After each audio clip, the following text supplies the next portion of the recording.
Hi, today we're looking at photographing birds in Wiltshire.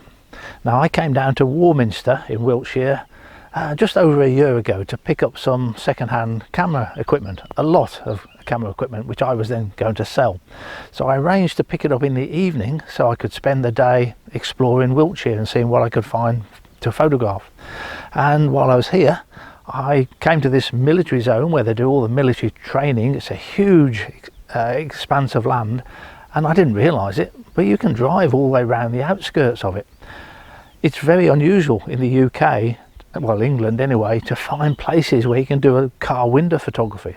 I don't know how far it goes. I've driven today for 6 hours in that direction.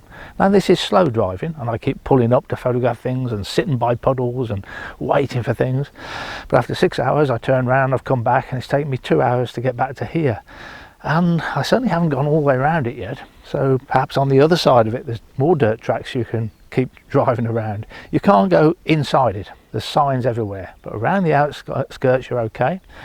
I've come across the military a couple of times. They were very friendly. The first vehicle I came to, he pulled up and just warned me that there was a convoy of 40 vehicles coming along and I'd be better off if I pulled over on the side of the road, which I did. And then the amount of dust they threw up. I washed the car last week, that was a waste of time. It's now covered in dust again. And it took a long time for those 40 vehicles to go past me.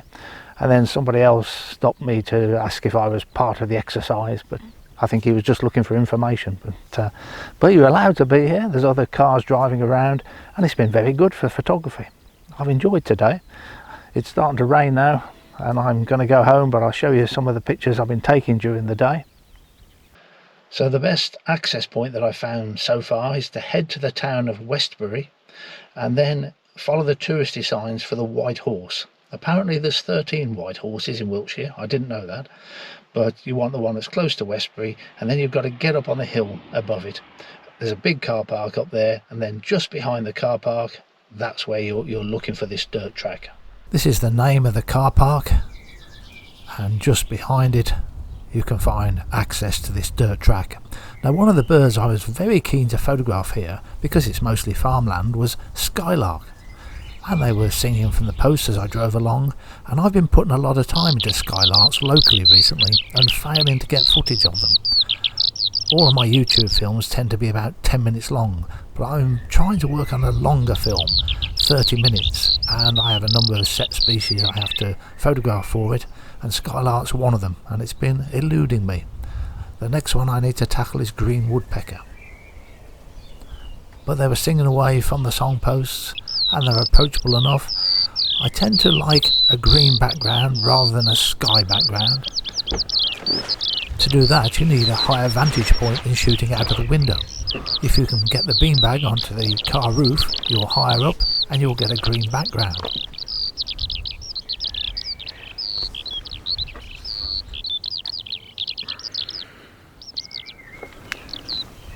So long as you keep the bulk of your body behind the car, you'll get away with this more often than not. It's not so bad if the sky is a nice blue colour. It's when it's wishy-washy you particularly want to avoid it. Here you can see the greenery at the bottom of the picture. I've just got to get higher up. And then instead of getting a totally green background, I've actually got a mixture between green and sky. If I show you that slightly smaller in the frame, you can see we're on that borderline. And I like it when there's a mixture between the two colours. Corn buntings, those are also frequently seen on the posts.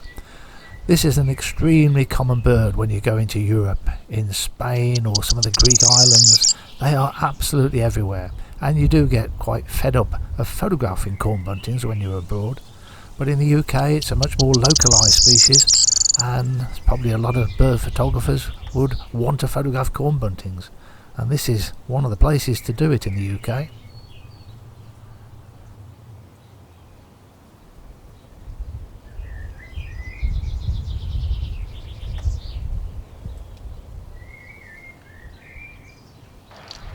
Because of the dry weather we've had lately, this is one of the few bits of standing water. So there's quite a few species been coming down. I haven't done that well photographically yet. The house martins collecting mud, linnets, goldfinches, sparrows, pied wagtail. Swallow keeps coming in but not actually landing, just skimming the top of the water. And lots of corn buntings about, and corn buntings are great drinkers. They are very thirsty birds, so I'm surprised they haven't been back, and they usually accept a car very readily too. You might notice I've gone back to a beanbag. I've been trying the Kirk head mount for car windows and dismissed it. It's just not good enough for big telephotos. This is slightly better, the Ecola mount, much larger thing, but it isn't steady enough, and I've really give up on it now. So I'm back to a beanbag, which is great for stills photography, just not good enough for video. You can't really pan smoothly on a beanbag. This is a goldfinch and house martins collecting the mud to build their nests. This is a regular sight, but it's just finding a good location to do it, and this is pretty well perfect.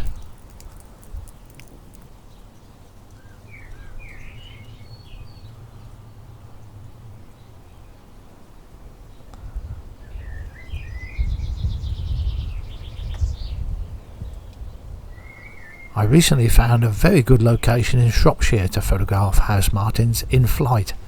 There was a very low building and picnic tables up around it, and there were some old house martin nests there, and I was hoping to go back this spring and photograph them, but haven't managed it yet. Pied wagtails.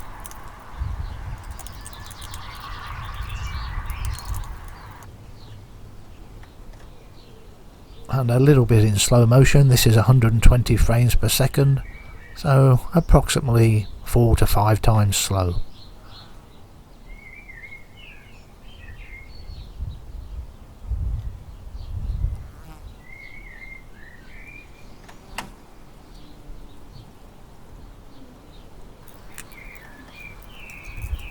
And a juvenile pied wagtail.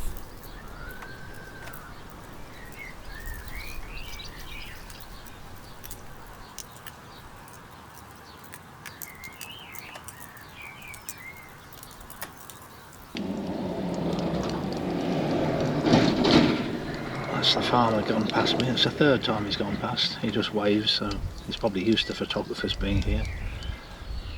I'm actually only just pulled in off the road. I'm not far into his yard or anything. Most of the footage you're watching is filmed at 60 frames per second, and I tend to then slow it down just a touch.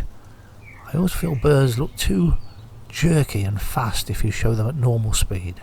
They're better if they're just slowed down just a tiny amount.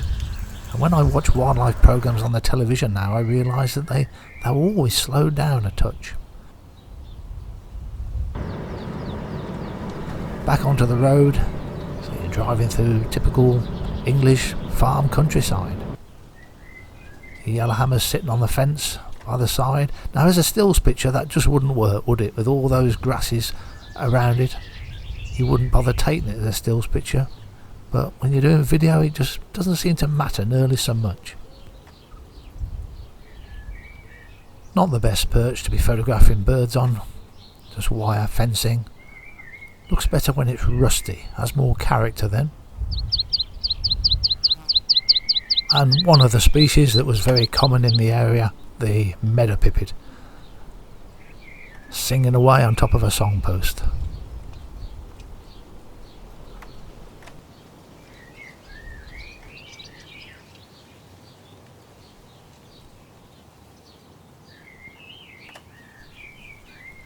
I'll finish off with a few shots that weren't taken on this day. These were taken a few years earlier. There's been a major project on the Salisbury Plains to release great bustards. They brought eggs across from Spain and from Russia, hatched them out in incubators, and now there's quite good numbers on the Salisbury Plains.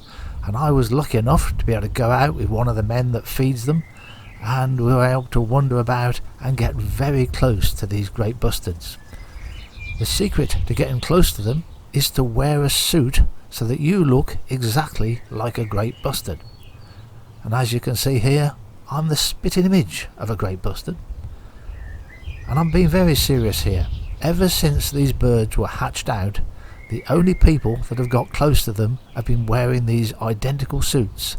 So they're not bothered by anybody wearing these suits at all. They just think you look like another great bustard. Thanks for watching.